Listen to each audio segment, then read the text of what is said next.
The 2021 MLB season is here, and although the seats may not be full, your bankroll has the chance to be. Greg Hoops Peterson has you covered for every game, every day this season, along with comprehensive analysis and angles for getting to the window while celebrating the walk-off winners and blown saves of what will be a wild season. Now it is time for the Baseball Betting Podcast with Greg Peterson. A warm and brotherly hello, welcome to lovely Las Vegas for the Baseball Betting Podcast. Myself, Greg Peterson, got a great podcast for you. As in the second segment, Scott Seidenberg, he does a great job with the show on the Vegas Stats and Information Network, The Look Ahead. If you guys know the time for the Greg Peterson experience, which comes your way if you're out there on the East Coast every Saturday and Sunday, while it is the same technically Monday through Friday on the East Coast for him. If you're out here on the West Coast, fortunately, that is actually pretty much Sunday through Friday, as he does 10 p.m. to 1 a.m. when it comes to the West Coast. On the East Coast, it's 1 to 4 a.m. Monday through Friday. Does an absolutely terrific job there. We're going to be taking a look at some of these series with him. Now, we wound up recording this towards the evening time out here on the West Coast, so we were doing this when the Rays and the Red Sox were in that extra inning affair, and we did not know whether or not we were going to be getting a game 4 in Astros versus White Sox, but certainly gave our thoughts there, and we also wound up breaking down the two National League games. So, going to have a great chat there in the second segment. Then in the final segment, going to give you guys a sign total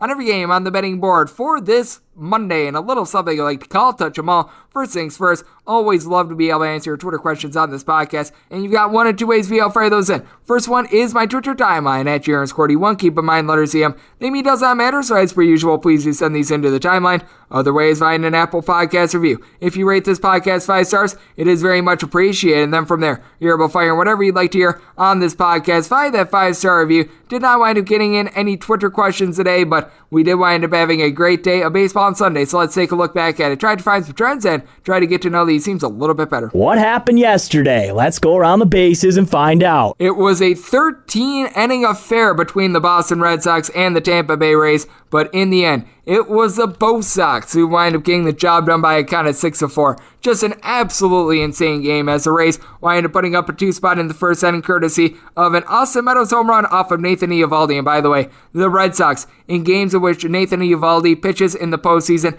now 8-1 in those games, with the lone loss being that 18-inning affair that we wound up seeing in the World Series a few years ago. From there, relatively solid job, giving up just the 2 runs over the course of 5 innings. Josh Taylor was able to give you a pair of outs out of the bullpen. Austin Davis held down the fort for an out as well. Ryan Brazier had scoreless inning, but Ansel Robles wound up running into some issues. Winds up giving up a home run to Wander Franco in the 8th inning. That was his first of the postseason, as he winds up giving up 2 runs in total while getting 2 outs. And then Garrett Woodlock gives you 1 in the 3rd inning scoreless, and Nick Pivetta winds up going 4 scoreless innings. Now, there was a ruling in the 13th inning. It looked like the Rays were going to be able to go up by a count of 5-4, but ground rule double wound up pushing those runners back, and then it wound up being ended in the 13th inning, as it was a walk-off home run off the bat of Christian Vasquez off of Luis Patino that wound up getting it done. And for the Tampa Bay Rays, they were trying to get a whole bunch of outs out of the bullpen, as the bullpen wound up going a combined 10 1/3 innings in this one, as he wound up having Drew Rasmussen pitch just 2 innings, giving up 3 runs, and then from there, Kevin Cash just went to work with the bullpen. Josh Fleming, 2/3 of an inning scoreless. Andrew Kittredge, 1 1/3 innings out of the bullpen scoreless. Pete Fairbanks gives up a home run to first last name, better known as Kike Hernandez. That's his second of the postseason. Kyle Schwarber, by the way, did wind up having a home run off of Rasmussen as well for good measure, but JP Fireeisen was able to give you a scoreless inning. JT Chargois, Matt Weisler combined for 3 scoreless innings. David Robertson provides a pair of scoreless innings as well. And then Luis Patino winds up giving up that walk-off home run. And for the Boston Red Sox, they are now a team that all of a sudden, they're going to be probably looking at Eduardo Rodriguez getting the start in Game 4. So it's going to be very fascinating to see what we wind up getting there. And for the Chicago White Sox, they were able to prolong their season for at least a night by taking down the Houston Astros by a kind of 12-6 that wound up seeing a big giant turn of events. The White Sox wind up getting off to a 1-0 lead. Houston winds up rallying for 5 runs And then from there, the Chicago White Sox put up a 5 spot in the third inning. And, well, this is a pair of teams that they wound up having to go deep into the bullpen as Luis Garcia winds up giving up 5 runs over the course of 2 2/3 innings for the Houston Astros, giving up a home run in the process to Yasmani Grandal, his first of the postseason, and then Leury Garcia in the third inning takes Yimi Garcia deep. For Garcia, winds up giving up 4 runs in a third of an inning. Zach Greinke was able to give you a scoreless inning. Christian Javier, he got 6 strikeouts in 2 2/3 innings scoreless. Ryan Stanek was able to deliver a scoreless inning, but Brooks Raley was trying to hold on and give the Astros a little bit of life. He gives up 3 runs and got just 1 out, so that was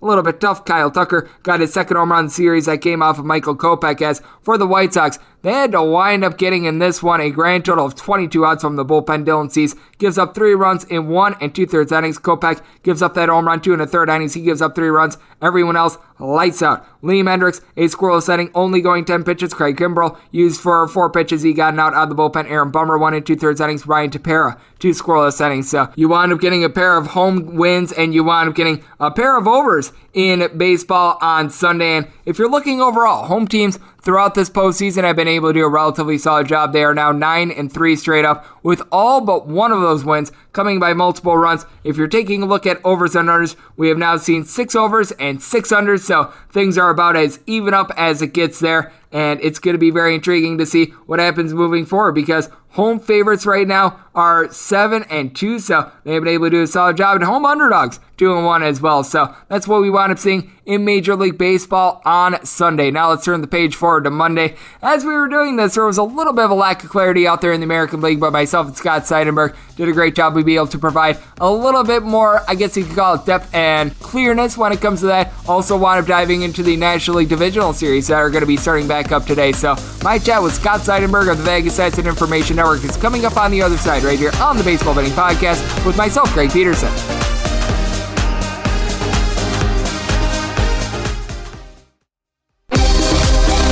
Greg is calling in a pinch hitter from the Overtime Network hotline. And we're back here in lovely Las Vegas for the Baseball Betting Podcast. Myself, Greg Peterson. Great to be joined by our guest, as this man does a terrific job over there at the Vegas Stats and Information Network. Newly out here in lovely Las Vegas himself, as it is Scott Seidenberg.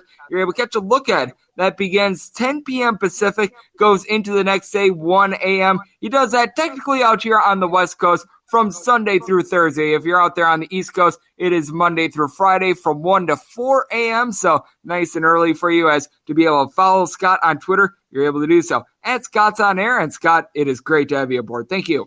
What's going on, Greg? Not too much. Just as we're doing this, we've got the 9th inning of the Rays versus the Red Sox game that is going on. And as we know, we are starting to get a game 4 between the Red Sox and the Rays. And obviously, as we're doing this, there's going to be no set numbers. And I just think it's going to be intriguing as to who's all going to be left to pitch for these teams in Game 4, because the Tampa Bay Rays, they wound up throwing out there the kitchen sink with guys like Andrew Kittredge and company coming into the game really early. Meanwhile, with the Boston Red Sox, who do you turn to start? Because Eduardo Rodriguez in Game 1 was a hot mess. I think that Martin Perez might be on the active roster for this team, but he hasn't been any good. Chris Sale, he only wound up throwing a couple pitches in Game 2, but we wound up seeing how that wound up going. I don't think that he would be a candidate in this one, so I'm very intrigued just in what the world we're going to wind up getting in this Game 4. Yeah, I have no idea. And what's interesting is that you look at the way that both of these pitching staffs have been handled, and you wonder, whoever survives this series, how do they pitch their staffs moving forward? You know, the amount of pitchers that's been used in this Game 3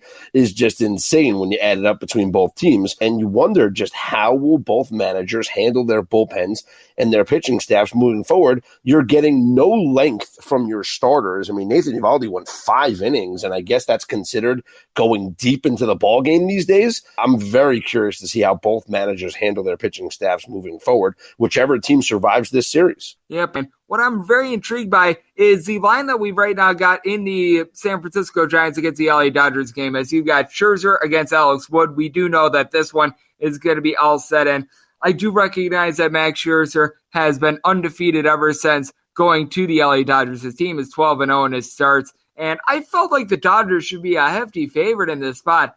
I don't know if I would have made them $2, though, like we're seeing right now. If you're really shopping around, you're able to find a minus 190 at the South Point on the Dodgers, but I think that this is just too much in this spot. I was thinking that I was probably going to wind up taking the Dodgers in some form, but I was not anticipating $2. You're at plus 180. Give me the Giants. I don't know if you've got a different perspective on this, but this is just one of these things in which I got priced out of the Dodgers. So before the series even started, I've been pretty vocal about this, saying that I was going to bet the Giants in every single game because they've just been disrespected the entire season, and they've been disrespected in the odds. Even before the postseason started, the Dodgers were the favorite to win the World Series and the favorite to win the National League, and the Giants, who had the best record in baseball and did not have to play in a wild card game and would have home field advantage throughout the entire postseason, were like the fifth favorite to win the World Series. So it's just such a joke. So I've been very vocal saying I was going to bet the Giants in every game, and I have 1-1 so far. But guess what?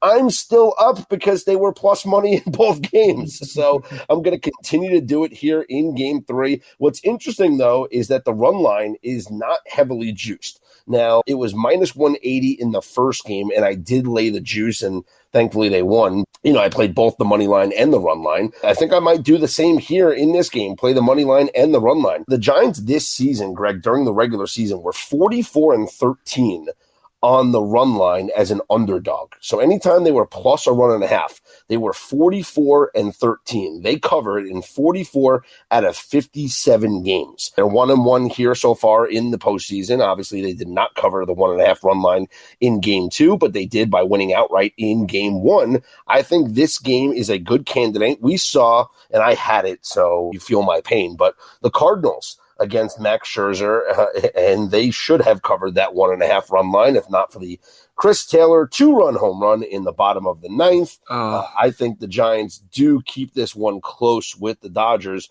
I'm going to take them at the plus 175, and I'm going to lay a little bit of juice at minus 125 on the plus a 1.5. I was on the St. Louis Cardinals in that game that you aforementioned. My beat was less horrific than yours. Losing the run and a half, that's absolutely terrible. When you wind up taking the money line of the Cardinals, you sort of get what you deserve taking that plus price. But gosh, that was one that I will not forget anytime soon, as we do have Scott Seidenberg joining me on the podcast. You always run that risk with the Dodgers, and the risk you always run with the Milwaukee Brewers is this team potentially scoring 2 runs or fewer. You've got Freddie Peralta on the mound for them. Ian Anderson is going to be going at it for the Atlanta Braves. And this is a little bit of a conflicting game for me because with Freddie Peralta, in 4 out of his last 5 starts, he's given up at least 3 runs. Has clearly not been the same guy since going on the injured list as in his last 16 starts prior to going on the injured list. 2 runs or fewer given up in 14 of them. But this is also a Brewers team that they have done their best work on the road with right around a plus 100 run differential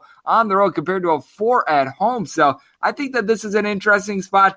I am very bearish on Freddie Peralta. I am bearish on the bullpen, but what are your thoughts with the Braves being a slight favorite in this game? Yeah, I think that it's just because they're home that they're favored, and that's why it's just such a slight favorite. I think it would be a little bit extreme to make the Brewers a favorite here, on the road. I think that would attract a lot of Braves money if they were a favorite on the road here. I like the Braves, though, in this game. Both of these games in the series have gone under. I think we could have a reversal of fates here in game 3. I wouldn't be surprised if this one goes over the posted total, but I think the Braves, to me, are the right side. I would lean with them. I'm not going to play this game unless I decide to play the total, though. This is going to be a spot in which I'm going to be taking a look at the Atlanta Braves just because with that Devin Williams injury, I do think that it is really critical to a Brewers team in which I thought that there was a lot of value on them in like early August, late July, because you figured that they would have that 3-headed monster of Freddie Peralta, Brandon Woodruff, along with Corbin Burns. But really, Burns has been an ace I've had a tough time ever going against him ever since the All-Star break. But Woodruff showed his mortality towards the back half of the season, wound up getting lit up in game 2. Peralta's a guy that I can't necessarily get behind. I know that there's going to be a lot of people that disagree with me. Almost question not pitching Eric Lauer in this spot with the way that he's looked. And if you wind up getting Lauer in game 4, I think that there might be value on the Brewers, and you could wind up seeing both teams wind up sealing a game in this series on the road. That's a good point. I'm curious to see what the pitching matchup is going to be in game 4, but that's not a bad thought here if they would have turned to Lauer in game 3. Curious what the odds would be if that was the case. Maybe having, the fact that it is Peralta against Anderson, and that's why you have the Braves as the slight favorite here in this matchup, especially when you consider, Peralta's last couple of starts giving up some runs. I agree, as we do have Scott Seidenberg of VSiN joining me on the podcast. And Scott, when you just wind up handicapping playoff baseball in general, do you take a little bit of a different approach than you would during the regular season? Because I know you're someone that when it comes to the regular season with your handicap, you really do as much as you can to be able to take the bullpen out of the equation. You still take a couple full game bets, but I know that primarily you're focused on first fives. Do you wind up changing things up a little bit? Because one thing that I've been doing is awarding a little bit more for home field. It's not like I wind up just having it where the home field winds up making the money line of the home team like 30 cents better or anything like that, but I've been giving a little bit more credence to that. Have you been changing anything that you wind up doing regular season to postseason? I'm taking a look at momentum a little bit more, and I know in Major League Baseball, momentum is only as good as your next day's starting pitcher, right? But I'm taking a look at the teams that were playing at a certain form at the end of the regular season, and I really don't like, Greg, teams that kind of cruised through the final month of the regular season with no incentive to play. And then when it comes to the playoffs, having to flip that switch. I have bet against the White Sox both games in this series. I will continue to bet against the White Sox as I do think that this series ends in a sweep. The White Sox had nothing to play for essentially for the second half of the season. I know the Astros kind of clinched early as well, but there was a time where there was maybe a little bit of sweat. Plus, there was kind of the motivation to kind of knock out their divisional opponents from the wild card races. So they had a little bit of something to play for. The White Sox just had nothing going on this season. And to flip that switch in the postseason is just extremely difficult. Meanwhile, you look at teams that, we've seen it year in and year out that win the wild card game and have success. The Red Sox doing what they're doing, the Dodgers certainly what they're doing. And then the teams that were in the pushes, like the Atlanta Braves. Look at what, they've been able to do. They were in a push here at the end of the season trying to fight off the Philadelphia Phillies. So I kind of like to ride those teams and see, how they progress into the postseason. I'm right there with you. I do think that this was a situation which Astros versus White Sox, as we don't know how the Chicago White Sox wound up doing in their game against the Astros at the time of recording this, but I felt like the biggest upset out of all four of these series would have been if the White Sox would have taken down the Astros. Now, I personally wound up backing Dylan Cease in Game 3, but that was merely because Luis Garcia is just so much worse on the road than he is at home. Not necessarily a bet on the Chicago White Sox, but rather a fade of Luis Garcia on the road. And I do think that there is quite a bit of something to that. These teams that they wound up taking their foot off the gas a little bit when they wound up locking up the division is something that I've been taking a look at. And I think that for a little bit of something winds up trickling down to the Milwaukee Brewers as well. That was a team that was in cruise control. Final couple weeks of the season, they were trying to get guys healthy, and I think that the Brewers have suffered a little bit from that as well. Yeah, possibly. Yeah, if you're going along everything that I just said, then yeah, you would probably include the Brewers in that. When it comes to this Brewers-Braves series, you start in Milwaukee with them having home advantage. If the Braves are able to win this game and they take a 2-1 series lead, does this series get back to Milwaukee? I'm very concerned about that because I don't think it does. That would just be an absolutely amazing Game 5 if we do wind up getting it as well, because I would think that Lauer probably gets the ball in Game 4 for the Brewers, and then you have Corbin Burns in Game 5, who has lost one start since the All-Star break, and that was really that 2-inning tune-up that you wound up having against the LA Dodgers, in my opinion. Which is why, don't the Braves know this as well? They have an opportunity now to avoid Burns to win this series, because if it does go to 5, yeah, if Burns is on the hill, you're going to hammer the Brewers. But they have to understand that. And there's going to be a little bit of onus, like the Brewers might have a little bit of cushion, especially, obviously, if the Brewers win this game. This series could very well go back to Milwaukee because the Brewers will be playing with that cushion in Game 4.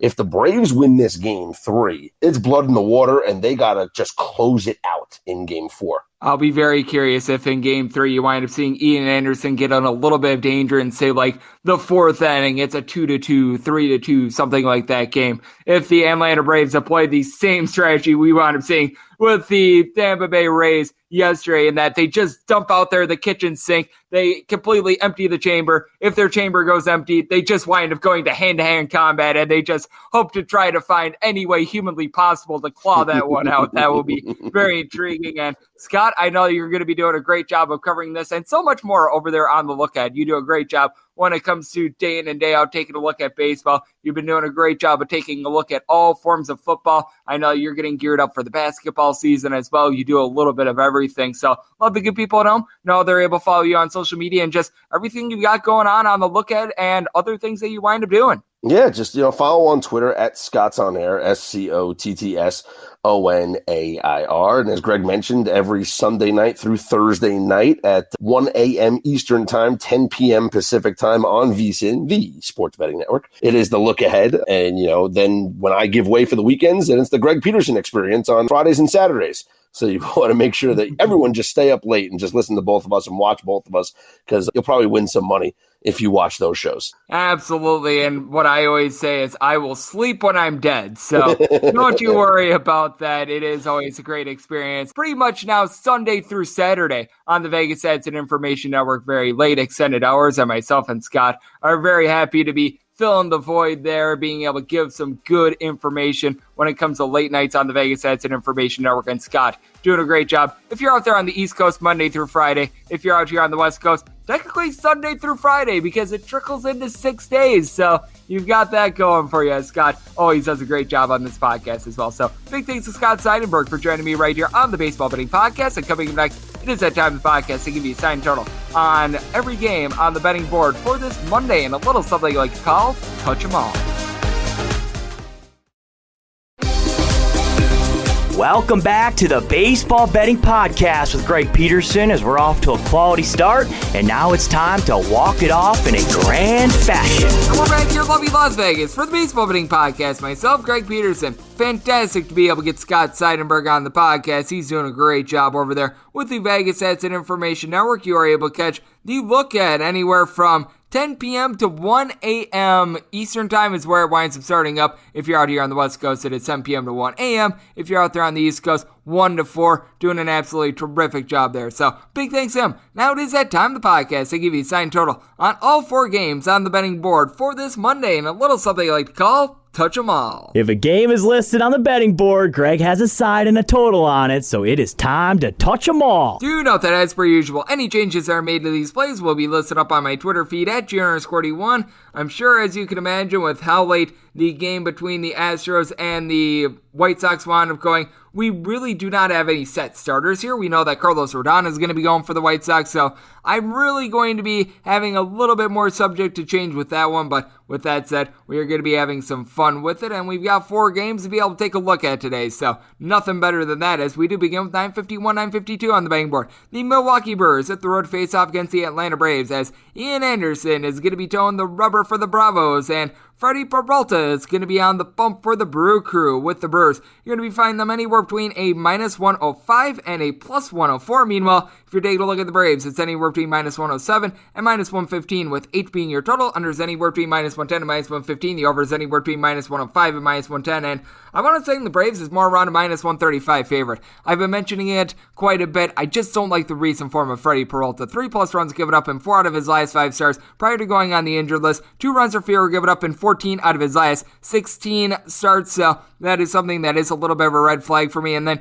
you just take a look at the bullpen in general. Brad Boxberger has been okay during this series, but prior to this series, going into this, he wound up in his last 3 days having an ERA hovering right around 9. Jandel Gustave is someone that I don't necessarily trust in. You're going to have a fully healthy Josh Hader in this one, but the bridge to be able to get him is right now very murky. I fully anticipate Eric Lauer pitching in Game 4, so gotta think that Adrian Hauser probably going to be your long guy here. Meanwhile, you take a look at the Atlanta Braves, and Ian Anderson has been someone that's been able to do a relatively solid job recently. 3.52 home ERA, 3.63 road ERA, so relatively consistent there, giving up 6 home runs over the course of, I would say, about 61 and a third innings, so he's been rock solid with that regard. And you just take a look at what he's been able to do ever since coming off the injured list, and he's been relatively solid. He is someone that wound up having right around a 4.3-ish ERA in the month of September, but a lot of those runs wound up coming a little bit earlier. 2 runs or fewer now give it up in 4 out of his last 6 starts, so he's been able to come along for the ride. And he gets a face-off against a Milwaukee Brewers lineup that I'm just not very bullish on right now. You take a look at these guys, and they're not performing very well. Willy Adames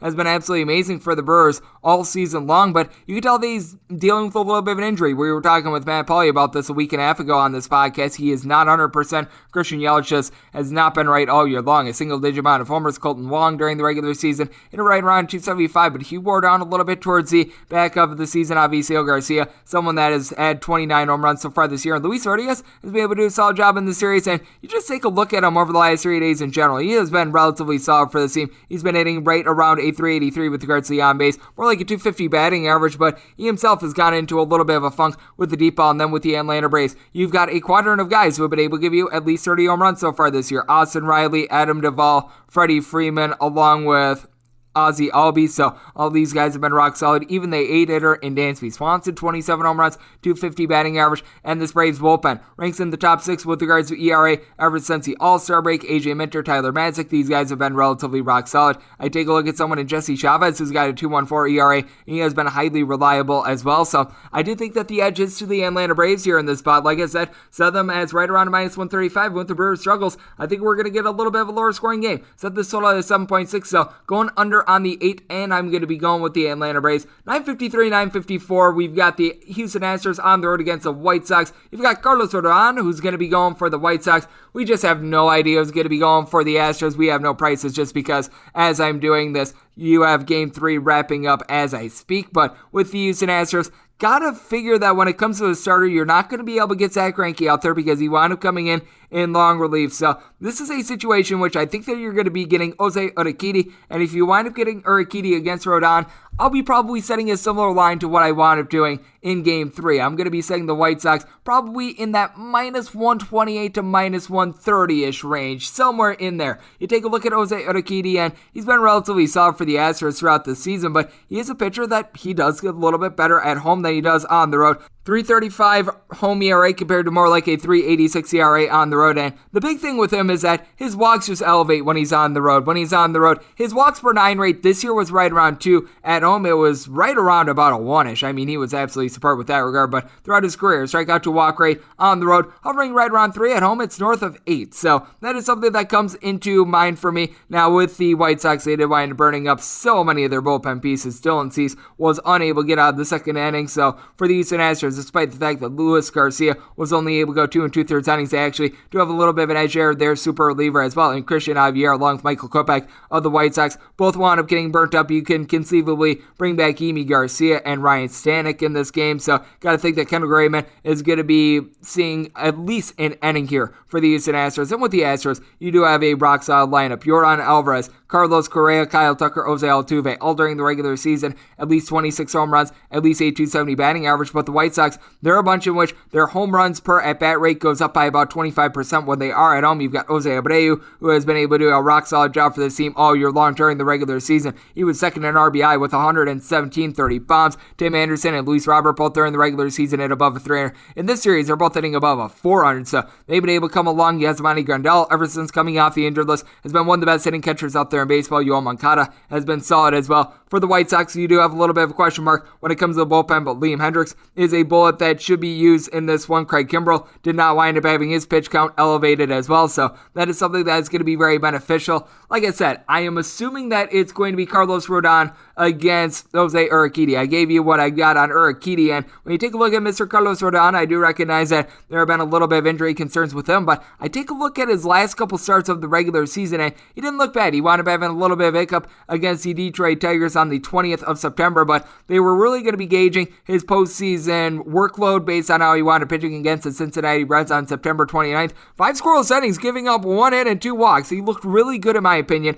and you take a look at Carlos Rodon in general. Is he necessarily going to be the guy that was generating north of 12 strikeouts per 9 innings and opponents wearing a $1.89 off of him? No, but at the same time, I do think that he's going to be able to give you a good effort all year long at 2.26 ERA at home, giving up 4 home runs in 63 2/3 innings. He's legitimately, when he's been out there, of Cy Young quality. I think that he's going to be able to outduel in this spot Jose Urquidy. So setting the White Sox between about a -128 to a -130 favorite, and this is going to be a spot in which an 8 or lower, I'm going to be taking a look at the over, and an 8.5 or higher, I'm going to be taking a look at the under as we go to 955, 956 on the betting board. You've got the Tampa Bay Rays, and they're going to be hitting the road face-off against the Boston Red Sox. this is going to be a big giant question mark as to what we wind up getting out of both of these teams, as because the game wound up going 13 innings yesterday, you have no idea who's going to be pitching on the side of the Tampa Bay Rays. Would not be surprised if you wind up getting Shane McClanahan, who winds up getting trotted back out there. Meanwhile, you got Eduardo Rodriguez, who's going to be getting the start for the Boston Red Sox. I think that it's going to be he and Martin Perez who wind up piggybacking each other, and it's something I don't want any part of. Right now, DraftKings has an initial line of -110 both ways with a total of 9 over and under, both at -110. Westgate won with a 9.5 total with the over and under, both at -110 with the Rays at a -112 and a +102 on the Boston Red Sox. As I am recording this, I do not know who's going to be starting for the Tampa Bay Rays. It's just a whoever's left scenario as I wound up putting on the spreadsheet overnight, and it really is true. I would think that you're probably going to be trotting out there Shane McClanahan. I don't know who else you'd wind up starting if you're the Tampa Bay Rays, because Luis Patino wound up having to come into the game. Drew Rasmussen wound up starting yesterday. Shane Baz, he didn't pitch long, but he wound up pitching in game 2. You just go down the list of the process of elimination, and you're probably going to be seeing a little bit of Colin McHugh here. So even if it winds up being a spot in which you wind up having Mr. McClanahan start, I could see Colin McHugh, who wound up coming in relief on Friday, wind up getting some innings as well. And I think that that's probably going to be your approach here. And if you do wind up getting McClanahan, he has been very good for this team. He wound up going 5 scoreless innings against this very same Boston Red Sox lineup just a few days ago. In his starts against the Boston Red Sox, he's been relatively solid. He did wind up having one start in the back half of September in which he did wind up giving up 4 runs over the course of 5 innings, but that was at home. Bounced back, wound up pitching 5 scoreless on the road in Boston. So he's actually had some relatively good success against the Red Sox, giving up a grand total of 5 runs across his 4 starts. So he has done a good job against a lineup that has been firing all cylinders. JD Martinez looks to be at full force after he wound up having an injury towards the back half of the regular season. You take a look at what you've been able to get out of Kike Hernandez, aka first and last name. He has been absolutely amazing for the team. Kyle Schwarber, along with Hunter Renfroe during the regular season, both at right around 260 with 30 plus home runs apiece. These guys have been able to deliver in the postseason. Schwarber wound up having a home run yesterday. He also wound up tripping up our good friend Randy Arozarena, but that's either here nor there. But you take a look at this lineup in general, and it is rock solid, even with Rafael Devers going just 1 of 6 yesterday. Then you take a look at the Tampa Bay Rays, and you've got the boom squad on this team as Nelson Cruz, Mike Zunino, along with Brandon Lau, all at least 30 home runs during the regular season. Austin Meadows was able to deliver a bomb in the first inning yesterday. He wound up having north of 100 RBI during the regular season. Wander Franco wound up having that 40-plus game on base streak that stretched into late September. Randy Arozarena, it just feels like it's the Buster October of this generation. He wound up having 9 postseason home runs last year, and this year wound up having that seal of home. He wound up delivering a big double that wound up pushing this game to extra innings. And when you take a look at both of these bullpens, you're just really going to be trying to rub 2 sticks together and trying to figure out who's able to go. Because with the Tampa Bay Rays, I think that they're going to be trotting out there a lot of the guys that wound up pitching yesterday. You've got Josh Fleming, Andrew Kittredge, Pete Fairbanks, JP Fireeisen, Matt Weisler,